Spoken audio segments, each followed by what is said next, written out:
Assalamualaikum warahmatullahi wabarakatuh. Bismillahirrahmanirrahim. Alhamdulillahirabbil alamin. Wa bihi nasta'in wa ala umurid dunya waddin. Asyhadu an la ilaha illallah wa asyhadu anna Muhammadan abduhu wa rasuluhu la nabiyya ba'da amma ba'du. Bila kita melanjutkan daripada mengkhatamkan kitab Waraqat ini, pada kesempatan sebelumnya telah kita sebutkan secara umum apa saja kajian-kajian usul fikih yang dibahas dalam kitab ini. Sekarang kita memasuki itu satu persatu. Amma aqsamul kalami, maka adapun aqsam kalam, pembagian-pembagian kalam itu, fa'aqallu, maka dia sekurang-kurangnya ma yatarakkabu minhu al-kalamu ismani, yaitu apa-apa yang tersusun dia minhu daripadanya kalam itu ismani oleh dua isim. Setidaknya kalam itu tersusun daripada dua isim. Misalnya kita ingat kembali pelajaran kita pada nahwu, misalnya ada dua isim yang menjadi unsur kalam. Misalnya kita katakan Zaidun qaimun. Zaid adalah orang yang berdiri. Zaidun qaimun, satu isim Zaid, yang kedua isim yaitu qaimun. Itu setidaknya unsur dari sebuah kalam. Au ismun wa fi'lun, atau bisa juga dari isim dan fi'il. Bisa kita katakan qoma Zaidun. Qoma adalah fi'il, sedangkan Zaidun adalah isim. Kalau tadi dua-duanya isim, maka bisa juga kalam itu terdiri dari isim dan fi'il, seperti qoma Zaidun au fi'lun wa harfun, atau bisa juga kalam itu terdiri dari fi'il dan huruf. Bisa kita katakan ma qoma, tidak berdiri. Ma qoma, tidak berdiri. Karena sesungguhnya domirnya di sana ada domir huwa, namun domir huwanya tersembunyi.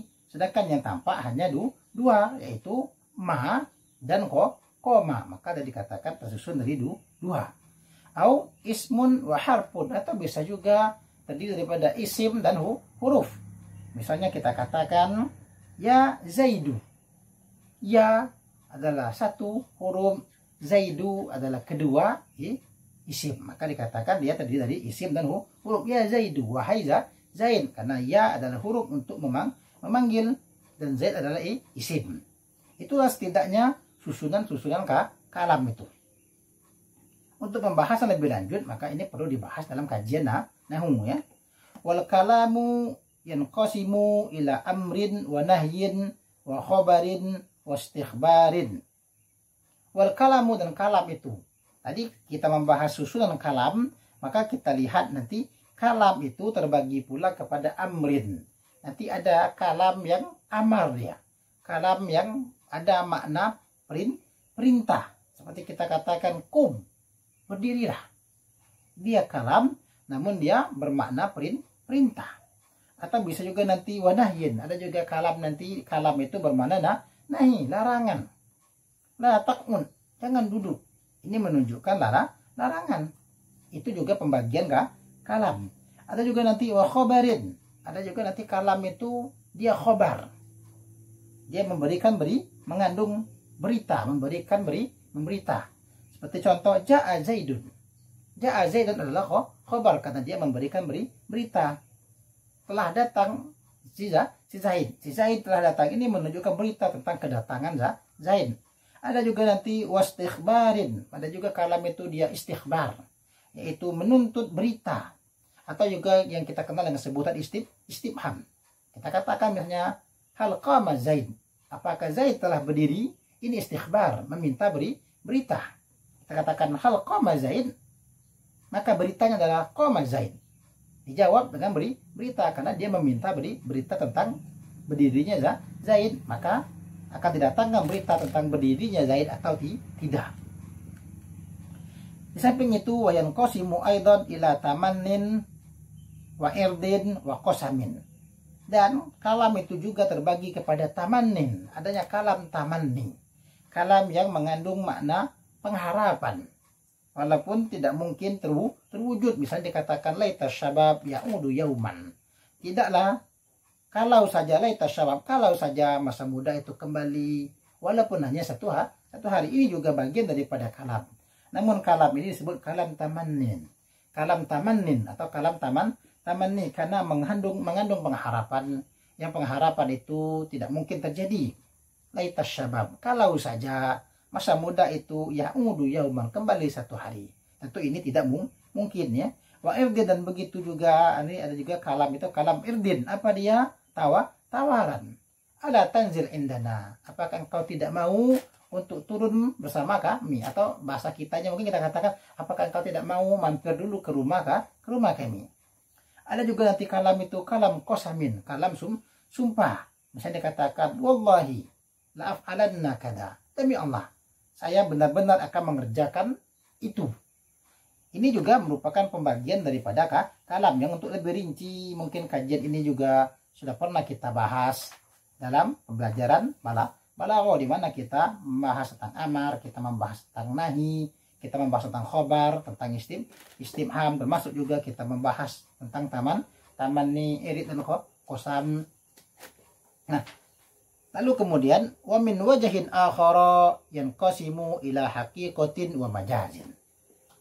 Dari sisi yang lain, kalam juga terbagi kepada hakikat dan majaz. Ini juga masih diperdalam, pernah kita kaji juga dalam kajian balaghah. Kalau dulu tadi pada rombongan khobar, istifham, itu mungkin masuk wilayah kajian ilmu ma'ani. Nah, kalau pada bagian hakikat dan majaz, itu juga sudah kita kaji dalam kajian ilmu bayan.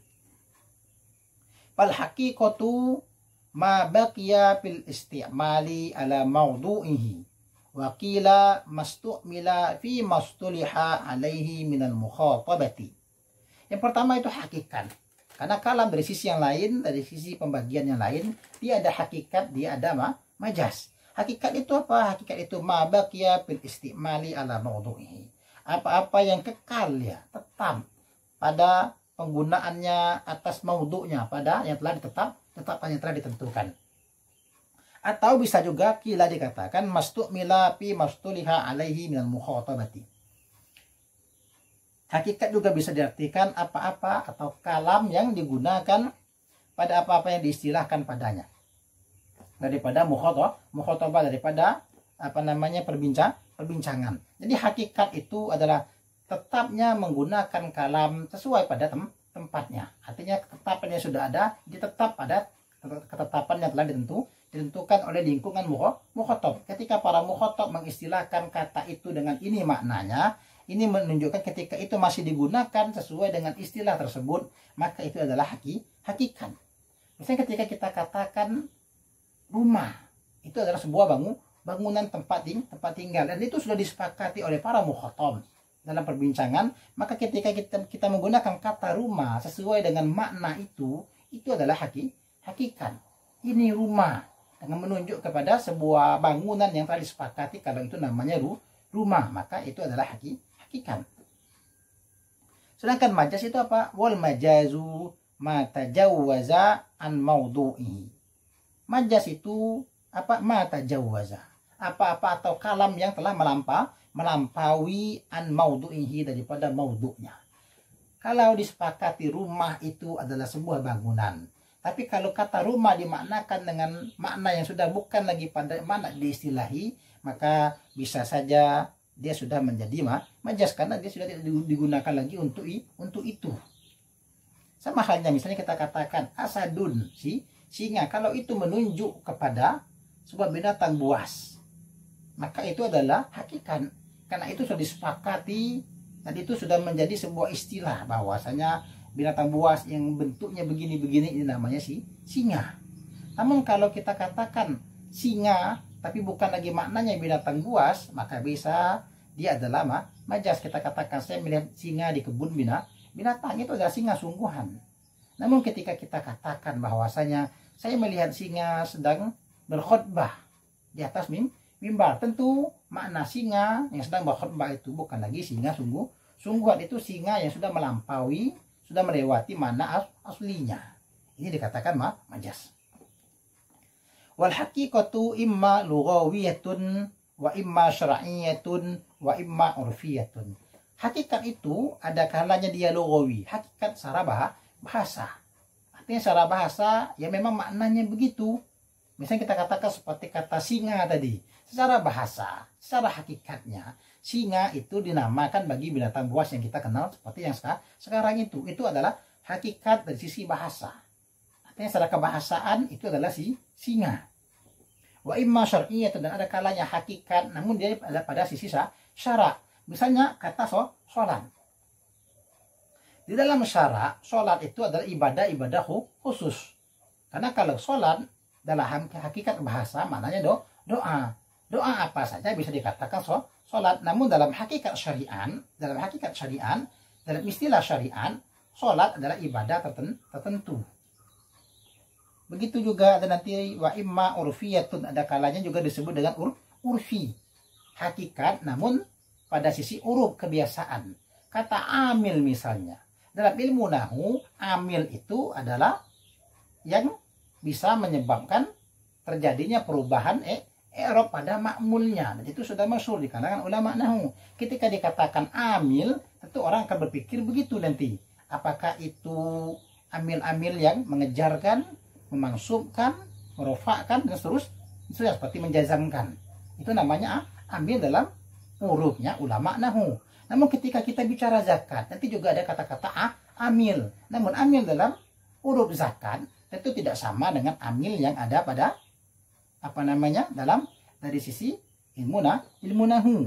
Belum lagi nanti ketika kita katakan dalam sehari-hari, maka amil akan berbeda lagi. Sama hal juga seperti kita katakan kata fi'il. Fi'il dalam keseharian mungkin dia sebuah perbuatan. Namun dalam urupnya ulama nahu, maka fi'il berbeda lagi.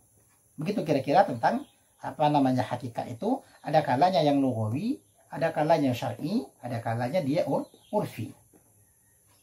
Wal majazu imma an yakuna bi ziyadatin aw nuqsanin aw naqlin aw isti'aratin. Dan majaz, kita berpindah lagi kepada majaz. Majaz itu ada kalanya dia dengan ziyadah, dengan tambahan. Artinya ada penambahan kata. Kemudian aw nuqsan, ada juga nanti majaz itu dengan nuqsan, dengan mengurangi kata, ada berkurang katanya. Ada juga nanti aw naqlin, atau ada juga majaz itu nanti dengan naklin, dengan memindahkan. Au isti'aratin, ada juga nanti majaz itu dengan isti'arah, peminjaman kata. Kita bahas. Wal majazu biziyadati, maka majaz dengan ziyadah. Apa itu majaz dengan tambahan? Misalnya mislu qaulihi ta'ala, seperti firman Allah Ta'ala, laisa kamitslihi syai'un, tidak ada kamitslihi, seperti semisal dengannya sesuatu. Kata laisa kamitslihi syai'un itu misalnya itu menunjukkan bahwasanya ada penambahan ka. Yang kaf itu sendiri maknanya sama dengan misli. Ini adalah majaz dengan tambahan. Ada juga nanti majaz itu dengan nukson, pengurangan kata. Misalnya firman Allah Subhanahu wa taala, wal majazu bin nuksoni mislu qaulihi ta'ala was'alil qaryah. Contoh majaz dengan nukson itu misalnya firman Allah Subhanahu wa taala was'alil qaryah. Tanyakan ke kampung itu.